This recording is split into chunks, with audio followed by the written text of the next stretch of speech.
Hello viewers, வாங்க சாப்பிட்லாம். அதாவது காலையில் என்ன டிஃபன் பண்ணுறது, நைட்டு என்ன டிஃபன் பண்ணுறது அப்படின்னு நம்ம யோசனை பண்ணிகிட்டே இருப்போம் இல்லையா? அந்த யோசனைக்கெல்லாம் ஒரு விடிவு காலம் வந்துடுதுங்க. அதாவது டக்குன்னு நம்ம கடல மாவு கையில் எப்பவுமே வச்சுட்டு இருக்கணுங்க. கடல மாவு ரவை வச்சுருந்தோம்னா டக்குன்னு இந்த ரெசிபி ஈஸியாகவும் சீக்கிரமாகவும் செஞ்சிடலாம். எல்லாருமே இதை செஞ்சு பார்த்துருப்பீங்க, செஞ்சுருப்பீங்க. இது பேச்சுலர்ஸ்க்கு ரொம்ப யூஸ்ஃபுல்லாக இருக்கும். மற்றும் பிகினர்ஸ், நியூலி மேரிடு கப்புள்ஸ்க்கு இது ஈஸியாகவே இருக்கும். ஈஸியாக செஞ்சிடலாங்க. ரொம்ப ஈஸியான ரெசிபி. ரொம்ப காலையிலையும் டக்குன்னு செஞ்சிடலாம், நைட்டும் வீட்டுக்கு ஆஃபீஸ்லேருந்து வந்தோம்னா செய்யலாம். மற்றும் காலையில் ஆஃபீஸ் போகும்போதோ, ஸ்கூல் போகும்போதோ, காலேஜ் போகும்போதோ நம்ம செஞ்சுட்டு நம்ம போகலாம். ரொம்ப ஈஸி, இன்ஸ்டண்ட்டாக செய்யலாம். இது எப்படி செய்கிறது அப்படின்னு நம்ம இன்றைக்கி பார்க்கலாங்க. மற்றும் நம்ம கோதுமை மாவுலேயும் இந்த மாதிரி செஞ்சுருக்கோம். கோதுமை தோசைன்னு செஞ்சுருக்கோம். இது நம்ம கடல மாவில் செய்கிறோம். ரொம்ப ஈஸி. எப்பவுமே கடல மாவு நம்ம கையில் வச்சுக்கணுங்க. கடல மாவு இருந்தால் நம்ம எல்லா நிறைய டிஷ்ஷஸ் பண்ணலாங்க. நம்ம போண்டா பண்ணலாம், பஜ்ஜி பண்ணலாம், பக்கோடா பண்ணலாம், எல்லாமே செய்யலாங்க.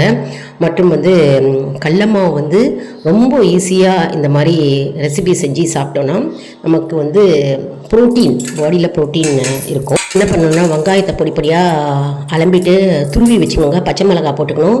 கடல மாவு 1 கப் கடல மாவு, 2 ஸ்பூன் ரவா போட்டுட்டு மிளகு, சீரகம் போட்டு பெருங்காயம் போட்டுக்கணுங்க. போட்டு உப்பு போட்டு நல்லா கரைச்சிக்கணுங்க. தண்ணி விட்டு நல்லா கரைச்சிக்கணும். கருவேப்பிலை போட்டுக்கலாம், கொத்தமல்லி போட்டுக்கலாம். அருமையாக இருக்குங்க இந்த தோசை.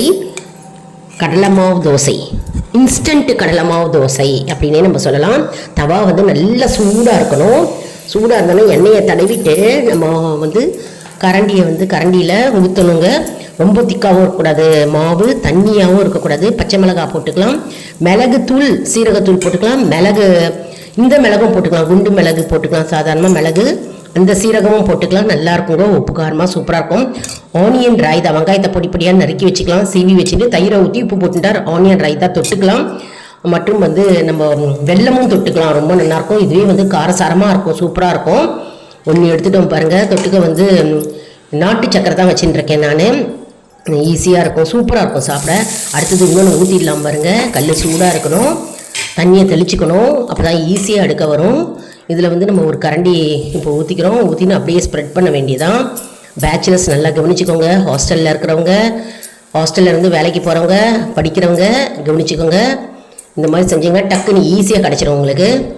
உடலுக்கு நல்லதுங்க, ஹைலி ப்ரோட்டீன் இல்லையா, அதனால் உடலுக்கு ரொம்பவே நல்லதுங்க. செஞ்சு பாருங்கள். எல்லோரும் செஞ்சுட்டே இருப்பீங்க. இது புதுசாக பார்க்குறவங்க செஞ்சு பாருங்கள். நம்ம சேனலை லைக் பண்ணுங்கள், ஷேர் பண்ணுங்கள், சப்ஸ்கிரைப் பண்ணுங்கள். நன்றி, வணக்கம்.